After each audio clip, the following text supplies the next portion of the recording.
दुख से दुखी नहीं हैं, दूसरे के सुख को देख करके दुखी हो जाते हैं। यही सबसे बड़ा विडंबना है, बड़ी संकट की बात है, दुख की बात है।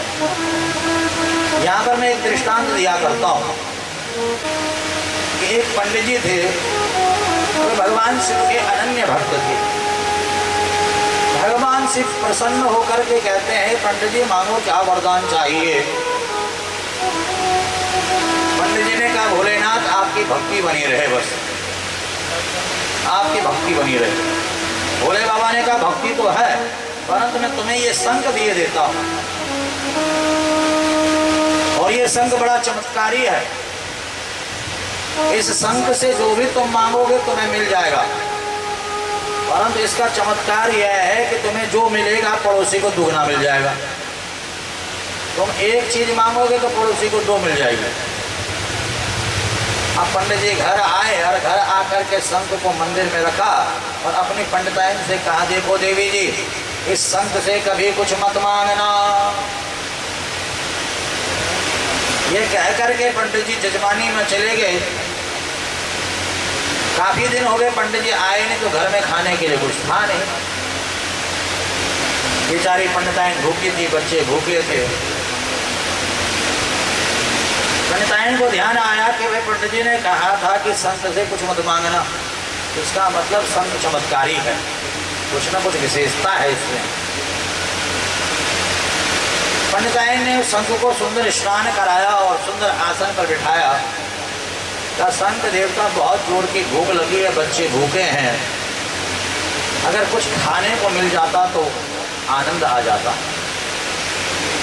शंख देवता की कृपा से हमारा 56 भोग की थाली सामने प्रकट हो गई। अब महाराज पंडिताइन को शंख का चमत्कार पता चल गया। अब तो महाराज माताओं की जो इच्छाएं होती हैं उसे कोई समझ नहीं सकता है। इच्छाओं का कभी अंत नहीं होता है।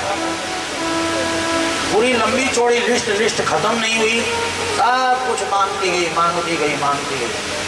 नौकर मांग लिए, चाकर मांग लिया, मकान मांग लिया, दुकान मांग लिया, गाड़ी मांग ली, सुंदर आभूषण मांग लिए, सुंदर वस्त्र मांग लिए, सब कुछ मांग लिया। समय बीतता गया, राजसी ठाट बाट हो गए पंडिताइन के। तो बच्चे राजकुमार जैसे महाराज आनंद ले रहे थे। पंडित जी आज 2-4 महीना बाद जजमानी से घर आए, राजसी ठाट बाट जब देखे तो पंडिताइन से पूछ लिया कि भाई ये सब कहां से आया। तो पंडित जी ये सब शंख का चमत्कार है।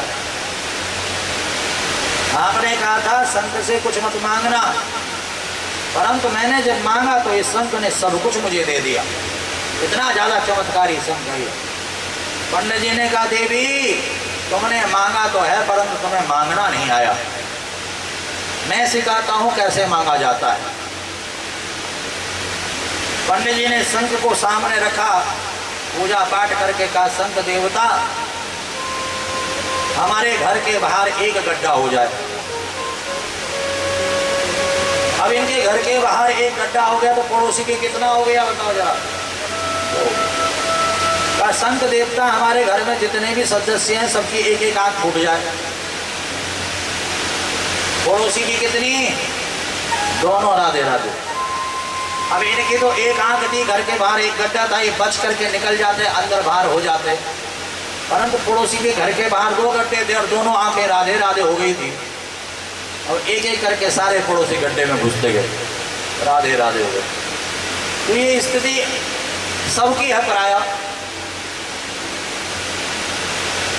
हम अपने दुख से दुखी नहीं रहते, दूसरे के सुख से दुखी हो जाते हैं कि सामने वाला सुखी क्यों है, सामने वाला आनंदित क्यों है, प्रसन्न चित्त क्यों है, ये क्यों आनंद ले रहा है, इसके घर में इतना सुख संभव कैसे है, वैभव कैसे है इसके घर में, इसके घर में इतना ठाट बाट क्यों है। इस बात से लोग दुखी रहते हैं। जबकि होना ऐसा चाहिए कि दूसरे के सुख को देख करके प्रसन्न होना चाहिए। मां मंगलम तात परेषु मस्ताः भुक्ते जनो यत् पर दुःखदारस। दूसरे के दुख को देख करके दुखी होना चाहिए।